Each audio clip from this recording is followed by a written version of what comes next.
और आज विदुर जी मैत्रेय मुनि के आश्रम में पहुंचे हैं और भगवान की कथा श्रवण करने के लिए विराजमान हैं। विदुर जी मैत्रेय मुनि से पूछते हैं, पहला प्रश्न करते हैं कि हे मैत्रेय जी, सबसे प्रथम तो हमें यह बताइए कि यह सृष्टि कैसे बनी,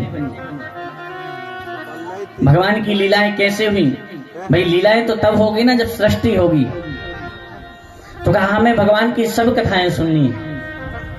देखिए हमने पहले दिन आपको बताया था कि कथा यदि रोज सुनोगे तो समझ में आएगी, और एक भी दिन छूटी तो समझ में नहीं आनी भागवत। सबसे पहले दिन कथा कहां से शुरू हुई थी?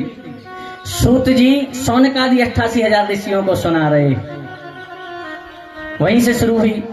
फिर उसके बाद सनकादि जी नारद जी को कथा सुना रहे। फिर थोड़ी आगे बढ़ी तो सुखदेव जी परीक्षित को कथा सुनाने लगे, और अब देखिए मैत्रेय मुनि जी के द्वारा विदुर जी कथा सुनने के लिए बैठ गए।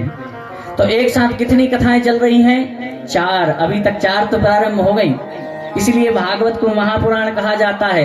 एक कथा में बैठ लो, पूरी सुन लो तो 5 भागवतों का फल प्राप्त होता है। तो चौथी कथा तो यहाँ प्रारंभ हो रही है।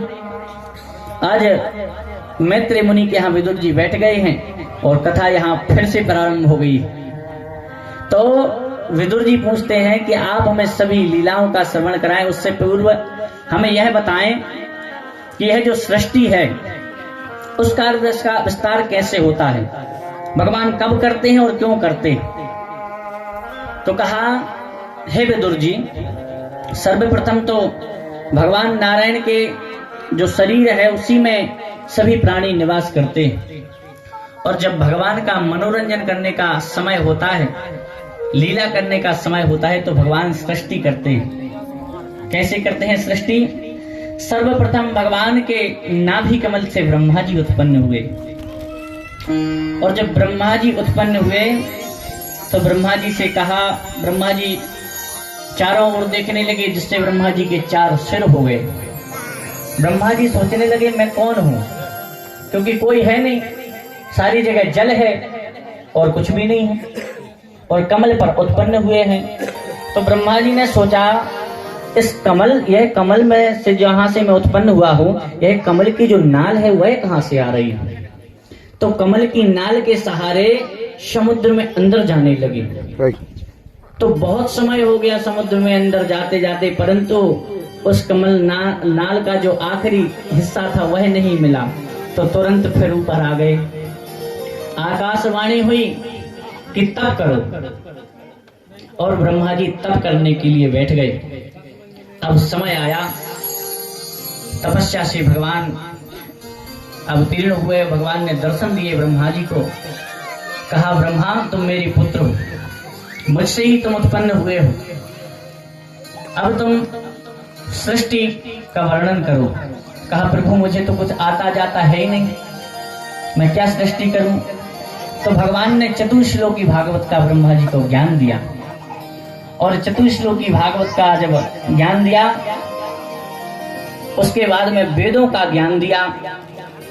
और जब ब्रह्मा जी को सब ज्ञान देकर के भगवान चले गए, तो ब्रह्मा जी भगवान का मंगलाचरण कर सृष्टि आरंभ करने लगे। जब सबसे पहले ब्रह्मा जी ने सृष्टि आरंभ की तो अहंकार आदि वृत्तियां उत्पन्न हुई। ब्रह्मा जी ने सोचा ये क्या हो रहा है, सबसे पहले जो उत्पन्न नहीं होना चाहिए था वही हुआ। तो अहंकार उत्पन्न हुआ, ब्रह्मा जी घबरा गए। फिर ब्रह्मा जी ने भगवान का स्मरण किया, पुनः सृष्टि की। तो इस बार 4 ऋषि उत्पन्न हुए, सनक, सनंदन, सनातन और सनत कुमार। ये चारों ऋषि उत्पन्न हुए। ब्रह्मा जी ने को प्रणाम किया। तो ब्रह्मा जी ने कहा कि आप लोग सृष्टि उत्पन्न करो। तो सनक, सनंदन, सनातन, सनत कुमार चारों ऋषियों ने कहा हम सृष्टि उत्पन्न नहीं करेंगे, क्योंकि उनको पता था कि यदि हमने सृष्टि उत्पन्न की और हम फंसे तो वहां से चारों ऋषि निकल गए। अब यहाँ पर फिर से ध्यान लगाया ब्रह्मा जी ने। अब की बार में 10 ऋषि उत्पन्न हुए, सबसे पहले 9 हुए, उसके बाद में एक ऋषि अलग से उत्पन्न हुए। तो 9 ऋषि कौन कौन से? अंगिरा, पुलस्त, कृतु, यह सब 9 ऋषि उत्पन्न हुए। तो जब 9 ऋषि उत्पन्न हुए तो उनसे कहा सृष्टि करो। तो उन्होंने कहा नहीं, हम तो तप करेंगे पहले, उसके बाद में सृष्टि की सोचेंगे। अब ब्रह्मा जी को क्रोध आ गया, हमारी संतान ही हमारी नहीं सुन रही है। देखिए, आप लोग सोचते हैं कि हमारा ही बेटा है जो नहीं सुनता, वहां ब्रह्मा जी के बेटे शुरू से नहीं सुन रहे हैं। ब्रह्मा जी उत्पन्न जिसको करते हैं वही मना कर देता है सृष्टि वर्णन करने को। ब्रह्मा जी को क्रोध आ गया और ब्रह्मा जी क्रोध को बहुत संभालते हैं, परंतु क्रोध नहीं रुकता। तो ब्रह्मा जी की भ्रुकुटी, दोनों भावों के बीच में से एक रोता हुआ बालक उत्पन्न हो जाता है। वह उत्पन्न होते ही पूछता है कि मेरा नाम क्या है, कौन हूं? तो ब्रह्मा जी ने कहा रोदनाथ रुद्रहा, तुम रोते हुए पैदा हुए हो, इसलिए तुम्हारा नाम रुद्र होगा। कहा और भी तुम्हारे नाम होंगे, शिव तुम्हारा नाम होगा, वीरभद्र तुम्हारा नाम होगा, शंकर तुम्हारा नाम होगा, हजारों नामों से आप पुकारे जाएंगे। तो कहा आज्ञा करें प्रभु, क्या करना है? तो कहा सृष्टि वर्णन करो। अब भोले बाबा तो ठहरे। सृष्टि वर्णन का जब कहा तो भोले बाबा अपने हिसाब से सृष्टि करने लगे। सबसे पहले तो भूत, प्रेत, चुड़ैल, पिशाच, बिच्छू, सर्प, इस प्रकार जब सृष्टि आरंभ की तो ब्रह्मा जी ने कहा अरे रुको रुको, क्या कर रहे हो? तो आप ही ने तो कहा सृष्टि उत्पन्न करो। तो कहा सृष्टि उत्पन्न करने को कहा है, भूत प्रेत बनाने को थोड़ी ना कहा है। तो कहा प्रभु हमें तो यही आता है। भोले बाबा समझते थे यदि सृष्टि में पड़ गए तो फंस जाएंगे, जानते हुए भूत प्रेतों की सृष्टि कर रहे हैं। तो कहा फिर मैं क्या करूं? कहा तुम जाओ और सबके कल्याण के लिए तप करो। अब पुनः ब्रह्मा जी ने ध्यान लगाया, भगवान की छाया से, जो ब्रह्मा जी थे उनकी छाया से कर्दम ऋषि उत्पन्न हुए और दाहिने भाग से श्री मनु जी महाराज। दाहिने भाग से कौन उत्पन्न हुए? स्वयंभुव मनु, जिनकी हम संतान है, मनुष्य है ना हम, मनु जी की ही संतान है। और वाम अंग से शतरूपा जी उत्पन्न हुई। सृष्टि वर्णन के लिए कहा स्वयंभू मनु आप दोनों मिलकर के सृष्टि वर्णन करो। तो कहा सृष्टि तो हम वर्णन कर देंगे, आगे बढ़ा देंगे, परंतु हम रहेंगे कहाँ? कहा क्यों? कहा पृथ्वी तो रसातल में है, विष्ठा में पड़ी हुई है, हम रहेंगे कहाँ? तो ब्रह्मा जी सोचने लगे कि सत्य बात है, जब पृथ्वी नहीं रहेगी तो जीव रहेंगे कहाँ? तो तुरंत ब्रह्मा जी ने ध्यान लगाया। आज ब्रह्मा जी के नासिका से एक वराह शिशु उत्पन्न हुआ और वह वराह शिशु जो था वह धीरे धीरे इतना बड़ा हो गया कि हाथी के समान दिखने लगा। उस वराह शिशु ने तुरंत छलांग लगा दी और वह रसातल में चला गया। यहाँ पर कश्यप ऋषि और दिति मैया जो थी उनको भी सृष्टि वर्णन के लिए कहा। तो एक दिन जो कश्यप ऋषि थे वह अपने संध्या कर रहे थे, शाम का समय था, संध्या काल था। तो जो दिति मैया थी उनके मन में काम उत्पन्न हुआ और जब काम उत्पन्न हुआ तो कश्यप ऋषि के पास में दिति मैया गई। देखिए ध्यान से सुनना इस कथा को, बड़ी उत्तम कथा है और अपने जीवन में बहुत काम आनी, क्योंकि इसमें जो कथाएं बताई जा रही हैं बहुत श्रेष्ठ हैं। तो दिति मैया ने कश्यप ऋषि से कहा कि मुझे काम उत्पन्न हो रहा है, मेरी संतुष्टि कीजिए। कश्यप ऋषि ने कहा कि संध्या काल चल रहा है, भगवान शंकर के निकलने का समय है। देखिए शाम के समय भगवान शंकर सबके घरों के सामने से निकलते हैं, आज भी निकलते हैं और देखते हैं कि किसके घर में संध्या पूजन हो रही है। तो कश्यप ऋषि समझा रहे हैं कि संध्या का समय है, भगवान शंकर का अपराध हो जाएगा।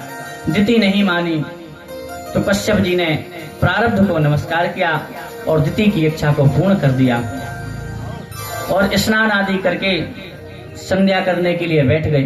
देखिए शाम के समय कौन कौन से कार्य नहीं करने चाहिए? शाम के समय 4 कार्य नहीं करने चाहिए, निषेध बताए गए हैं। और अक्सर करके हम वही चार कार्य जो है संध्या काल में करते हैं। शाम के समय 4 कार्य एक भी नहीं करने चाहिए और करते हैं। खास करके बच्चों को ध्यान देना है। कौन कौन से 4 कार्य? कहा चत्वारि खलु कार्याणि संध्या काले विवर्जयेत् आहारं मैथुनं निद्रां स्वाध्याये च विवर्जयेत्। कौन कौन से 4 कार्य? चत्वारि खलु कार्याणि संध्या काले विवर्जयेत्। पहला, आहार, भोजन नहीं करना चाहिए संध्या काल में। और अक्सर करके लोगों को शाम के समय ही भूख लगती है। जब दिया बत्ती की समय होता है, जब हम दीपक रखते हैं, तब किसी को भोजन नहीं करना चाहिए। तो आज से ध्यान रखना, कितनी भी भूख लगी हो, या तो सूर्यास्त के पहले खा लो या सूर्यास्त के 1 घंटे बाद भोजन करो, जब संध्या पूजन घर की हो जाए। और दूसरा कार्य कौन सा? मैथुन, काम वासना मन में नहीं आनी चाहिए संध्या काल में। तीसरा कार्य कौन सा है? निद्रा। शाम के समय बड़ी प्यारी नींद आती है। क्यों अरविंद भैया? शाम के समय सब लोगों को बड़ी प्यारी नींद आती है, लेकिन शाम के समय सोना नहीं चाहिए। क्या होता है अभी हम आगे बताएंगे। और चौथा हुआ स्वाध्याय, पढ़ना नहीं चाहिए। और सब बालकों को देखिए, आजकल ट्यूशन भी लगती है तो शाम को, घर में पढ़ने बैठते हैं तो शाम को कभी नहीं पढ़ना चाहिए भाई। यदि पढ़ना है तो रात्रि में पढ़ें या प्रातः काल पढ़ें, दोपहर में पढ़ें, लेकिन संध्या काल में अध्ययन नहीं करना चाहिए। क्या होता है वही भी बताया है। आहारम जायते व्याधि, आहार से क्या होता है? व्याधियां उत्पन्न होती हैं, बीमारियां होती हैं। यदि आपने शाम के समय भोजन किया तो आप निश्चित बीमार होंगे। बड़ी बड़ी बीमारियां घेर लेती हैं शाम के समय भोजन करने।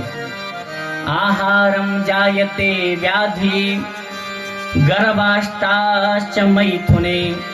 शाम के समय यदि कोई महिला गर्भवती हो जाए तो उसका गर्भ जरूर नष्ट होता है। यह शास्त्र में लिखा है कि संध्या काल में यदि कोई महिला गर्भवती हो गई तो उसका जो गर्भ है वह जरूर नष्ट होगा।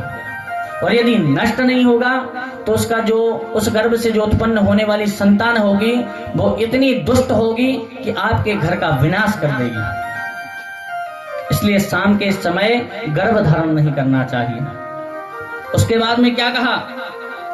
आहारम जायते व्याधि गर्भाष्टाश्च मैथुने निद्रायाम हरते लक्ष्मी स्वाध्यायाम विस्मरणम ध्रुवम।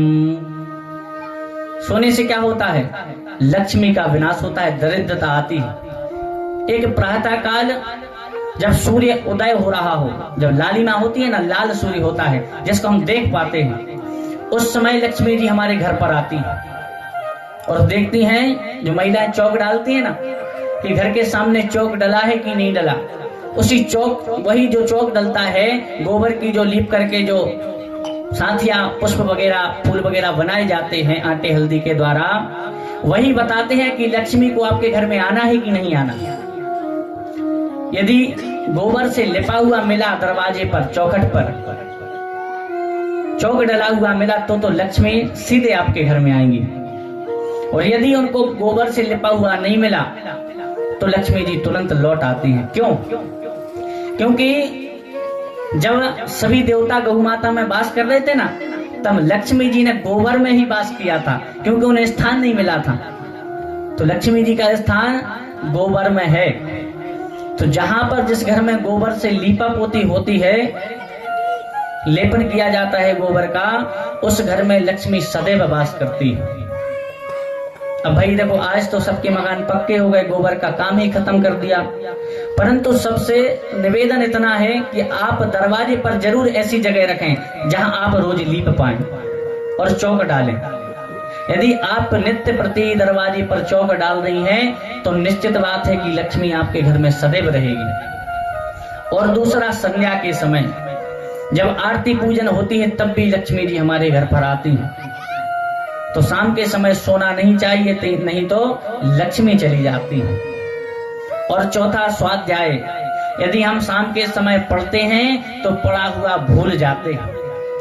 कई बच्चे कहते हैं, वे कई लोग डॉक्टर से दिखाते हैं, कई लोग हम लोगों के पास आते हैं, गुरुजी हमारा बेटा पढ़ता है परंतु भूल जाता है।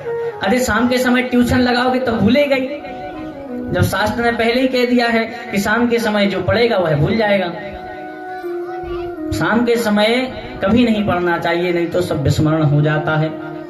तो 4 चीजें शाम के समय कभी नहीं करनी चाहिए। और यहाँ पर दिति मैया ने आज वही किया, शाम के समय गर्भ धारण कर लिया। और जब शाम के समय गर्भ धारण कर लिया, बाद में पश्चाताप हुआ, कश्यप जी के यहाँ गई। कश्यप जी से कहा, प्रभु मुझसे भगवान शंकर का बहुत बड़ा अपराध हुआ है, मुझे क्षमा कर दीजिए। तो कहा, जिसका अपराध किया है उसी से जाकर के समझो, मैं क्या कर सकता हूँ, अब तो जो होना है वह होगा। कहा, आप त्रिकालदर्शी हैं, आप बताइए क्या होना है। कहा, आपके गर्भ में 2 बहुत बड़े राक्षसों का जन्म होगा, जो सभी देवताओं और मनुष्यों को सदा परेशान करेंगे। जब दिति मैया ने यह सुना, बहुत दुखी हो गई। और दिति मैया ने सोच लिया, मैं अपने गर्भ को जन्म ही नहीं दूंगी। और 1 वर्ष नहीं, 2 वर्ष नहीं, पूरे 100 वर्षों तक दिति मैया ने गर्भ को धारण करके रखा। और जब 100 वर्ष पूरे हो गए तो पंच लोकपाल हैं, देवता हैं, उनकी सांसें रुकने लगी। जो मनुष्य हैं, जो प्राणी हैं, 84 लाख योनियां, सभी की सांसें रुकने लगी। सारे देवता दौड़ते दौड़ते भगवान नारायण के पास गए, पूछा क्या हो रहा है। तो कहा, जो दिति मैया हैं वह अपने गर्भ को 100 साल से रखे हुए हैं, इसलिए सबकी सांस रुक रही।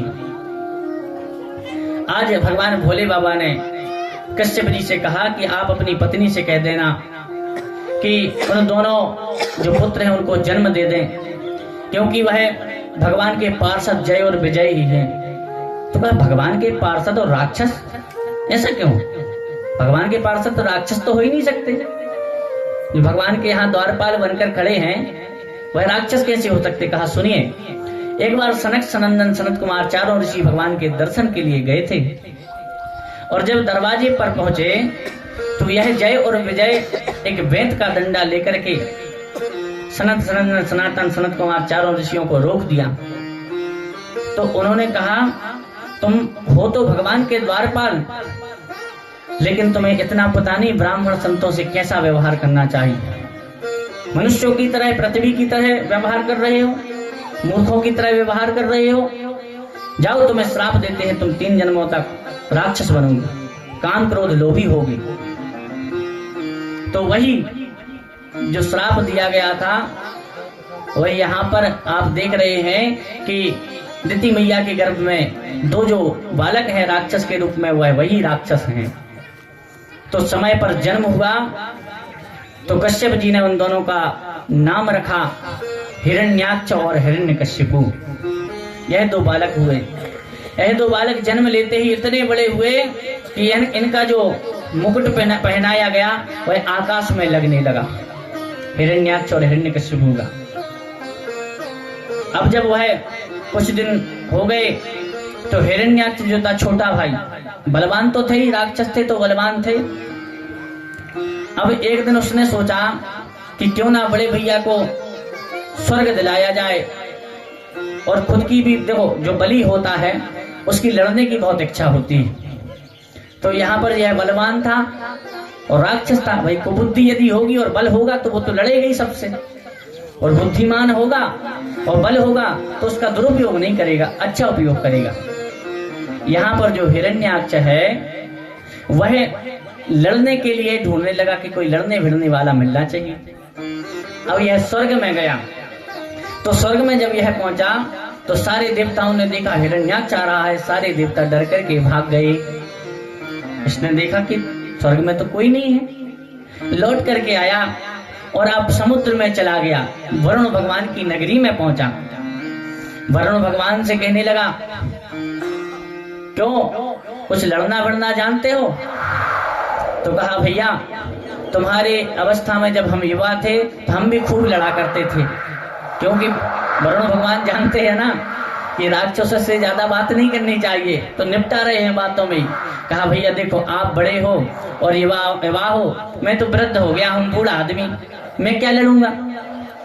हाँ एक व्यक्ति है जो तुमसे लड़ सकता है। कहा कौन है बताओ। तो कहा भगवान नारायण तुमसे लड़ सकते हैं। तो कहा कहाँ मिलेंगे। कहा अब तो तुम जानो भैया कहाँ मिलेंगे, वो हम नहीं बता सकते। अब वहां से हिरण्याक्ष चला और स्वर्ग में पुनः पहुंचा। रास्ते में नारद जी मिल गए, नारायण नारायण कर रहे थे। तो पूछा क्यों, तुम ही नारायण हो क्या। तो कहा नहीं भैया मैं नारायण नहीं हूं, मगर तुम्हें क्या करना है नारायण से। कहा मुझे काम है, पहले तुम बताओ तुम नारायण हो कि नहीं हो। तो कहा नहीं मैं तो नारायण नहीं हूं, मैं सेवक हूं उनका। तो कहा क्या तुम्हें भी तुम्हारे मालिक की तरह लड़ना भिड़ना आता है। तो कहा मुझे लड़ना भिड़ना नहीं आता। क्यों तुम्हें लड़ना है क्या। कहा हाँ लड़ना है। तो कहा मैं लड़ाना भिड़ाना तो बहुत अच्छे से आता है। नारद जी कहने लगे लड़ना भिड़ना तो हम नहीं जानते, परंतु लड़ाना भिड़ाना बहुत अच्छे से जानते हैं, यदि तेरी इच्छा है तो बता। तो कहा हाँ हमारी तो बहुत इच्छा है लड़ने की। तो कहा एक काम कर, अभी वह नारायण बराह का रूप धरकर पृथ्वी को लेने के लिए गए, तू वहीं चला जा समुद्र में। और जैसे ही हिरण्याक्ष ने सुना कि बराह रूप में नारायण पृथ्वी को लेने गए हैं, वह भी चला गया। और जब गया तो भगवान अपने सर पर रखकर पृथ्वी को ला रहे थे। ये वही खड़ा होकर रास्ते में ही कहने लगा कि अरे वो सूकर कहाँ जा रहा है, पृथ्वी को लेकर चोरी करके ले जा रहा है, रुक पहले मुझसे युद्ध कर। तो भगवान ने सोचा कि पहले अपना कार्य करना चाहिए, क्योंकि जो ज्ञानी लोग होते हैं वह अपना पहले कार्य करते हैं फिर निपटने जाते हैं। और ये ध्यान रखना सदा के लिए, यदि कभी क्रोध आए तो थोड़े समय के लिए रुक जाना, उसके बाद में उस क्रोध का निर्णय करना अच्छा फल मिलता है। तुरंत निर्णय नहीं करना चाहिए। यदि किसी से झगड़ा भी हो जाए तो उस दिन कुछ मत कहिए, दूसरे दिन जाइए और फिर आप कितना भी कहना वो कुछ नहीं कहेगा, और तुरंत चले गए तो झगड़ा पक्का है। तो भगवान ने सोचा इसको बाद में समझेंगे, पहले अपना जो कार्य करने आए थे वो कर लें। और भगवान ने ध्यान नहीं दिया और पृथ्वी को लेकर के अपने यथास्थान विराजमान किया और फिर समुद्र में पहुंचे। तो कहा हाँ भैया क्या कह रहे थे। तो कहा सूकर कह रहा था कहाँ पृथ्वी को चोरी करके रख के आया है। तो कहा हाँ भैया मैं तो सूकर हूँ। और क्या कह रहे हैं कि सत्यम वयम भो वन गोचरा मृगा। क्या कहते हैं, हाँ भैया सही कह रहे हो तुम, मैं तो सूकर हूँ, परंतु मैं तुम जैसे ग्राम सिंहों की बात नहीं सुनता। तो कहा ग्राम सिंह, उसको बहुत अच्छा लगा, भाई सबको अच्छा लगेगा ग्राम सिंह कहेंगे, परंतु संस्कृत बहुत गूढ़ विषय है। ग्राम सिंह का अर्थ क्या होता है। ग्राम सिंह का अर्थ होता है कि कुत्ता। भाई ग्राम सिंह गांव का जो कुत्ता होता है उसको ग्राम सिंह कहते हैं। कहा भैया सच कह रहे हो, मैं तो सूकर हूं मगर मैं तुम जैसे ग्राम सिंहों से युद्ध नहीं करता। तो उसको क्रोध आ गया, मुझसे कुत्ता कह रहा है, तो युद्ध करने के लिए तैयार हो गए। यहाँ पर भगवान ने अपनी गदा उठा ली और यहाँ पर जो हिरण्याक्ष था उसने भी अपनी गदा उठा ली। दोनों ने जब गदा उठाई तो सारे देवता बादलों के ऊपर खड़े होकर के युद्ध देखने लगे। पूरे दिन भर युद्ध चला और युद्ध में एक बार उसने जब हिरण्याक्ष ने प्रहार किया तो भगवान की गदा नीचे गिर गई और देवता डर करके तुरंत स्वर्गलोक को भाग गए कि अरे भगवान की जब गदा गिर गई तो ऐसा ना हो कि हमारे पीछे पड़ जाए। देखिए देवताओं को अपने भगवान पर भरोसा नहीं है, उनमें उनकी शक्ति पर भी आज सोच रहे हैं ऐसा ना हो कि है भगवान को हरा दे। तो आज भगवान के लिए हराने के लिए जब देवता सोचने लगे ऐसा ना हो हरा दे, तो आज जो सभी देवता थे वह वहां से भाग निकले। और जब देवता भाग गए तो हिरण्याक्ष सोचने लगा कि संध्या काल हो जाए फिर मैं देखता हूं कि यह कैसे है। बोले वृंदावन बिहारी लाल की जय।